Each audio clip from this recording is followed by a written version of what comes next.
হ্যালোউইনের রাত ভয়ের, রহস্যের আর আনন্দের। ৩১ অক্টোবর পৃথিবীর নানা প্রান্তে পালিত হয় হ্যালোউইন। কিন্তু আপনি কি জানেন এই উৎসবের শুরু আজ থেকে প্রায় ২০০০ বছর আগে। এটি ছিল এক ভয়, বিশ্বাস আর ধর্মীয় পরিবর্তনের কাহিনী। চলুন জেনে নেই সাউইন থেকে হ্যালোউইনে পরিণত হওয়ার ইতিহাস। ইন্দো ইউরোপীয় জাতিগোষ্ঠীর এক শাখা ছিল সেল্টিক। আজকের আয়ারল্যান্ড ও ফ্রান্সের উত্তরাঞ্চলে তাদের বসবাস ছিল প্রায় ২০০০ বছর আগে। ধর্মে তারা বহুশ্বরবাদী ও মূর্তিপূজক ছিল।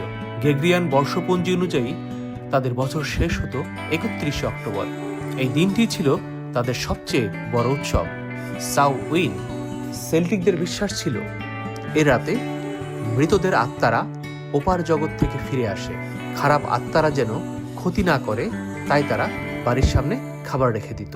প্রধান পুরোহিতরা বিশাল আগুন জেলে ফসল ও পশু পাখি উৎসর্গ করত আত্মাদের সন্তুষ্টি করতে।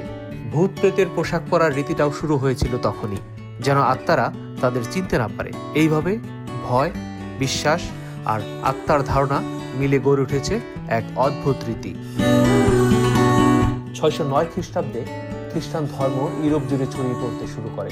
পোপ ঘোষণা দিলেন নিহত সাধু ও সন্ন্যাসীদের স্মরণে হবে এক উৎসব, যার নাম অল সেইন্টস ডে।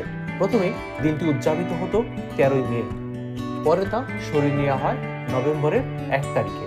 পোপের উদ্দেশ্য ছিল সেল্টিকদের পৌত্তলিক উৎসব সাউইনকে প্রতিস্থাপন করা, কিন্তু সময়ের সাথে দুটি সংস্কৃতি মিশে গেল একাকার হয়ে। অল সেইন্টস ডে আগের রাত ৩১ অক্টোবর হলো অল হ্যালোস ইভি, যা ক্রমেই হ্যালোউইন নামে পরিচিতি পেল। আজকের আধুনিক হ্যালোউইন উৎসবে আগুনের জায়গায় নিয়েছে কুমড়োর লণ্ঠন, আর ফসল উৎসর্গের বদলে এসেছে মিষ্টি এবং চকলেট।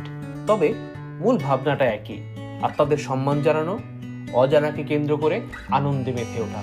হাজার বছরের বিবর্তনে সাউইন থেকে হ্যালোউইন হয়ে উঠেছে এক বিশ্বজনীন উৎসব, যেখানে ভয় আর আনন্দ, পুরাণ আর সংস্কৃতি মিলেমিশে তৈরি হয়েছে এক নতুন মানবিক ঐতিহ্য।